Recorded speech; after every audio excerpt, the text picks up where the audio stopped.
So we talked about how hard it is to beat an index approach.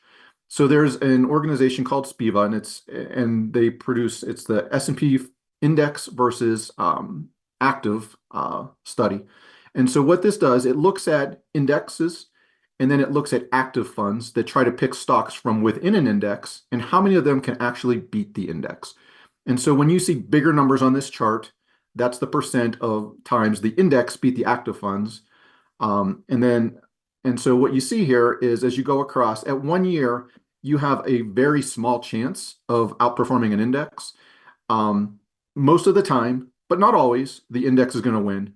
But what happens is the next year, it's not the same fund that tends to beat the index. And so those advantages keep up the index. So what you see as you go from left to right is those small chances you have become almost non-existent as you get out to 10 and 15 and 20 years. When as you go down that slide, you'll see that the index is beating over 90% across all sectors of the economy. So again, the take-home message here is we want to just buy the index, accept what the market provides, and then work on keeping as much of that for ourselves and not losing that to fees and taxes.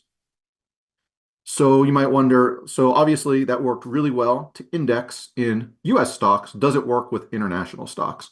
So again, we'll go back to that SPIVA report comparing different segments of the market, active funds that invest in them versus the index that just tracks those segments.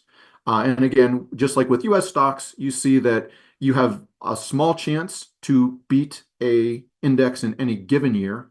But what happens is, again, some funds do beat it for a year, but then those same funds don't tend to beat it in the second and the third year. So again, those advantages just keep accruing. So as you go from left across all these different segments that they track with this study, you see again that you have a very slim to no chance to, over the long term, beat the index. So again, we want to just collect those returns from the index and keep as many as we can by controlling our taxes and fees.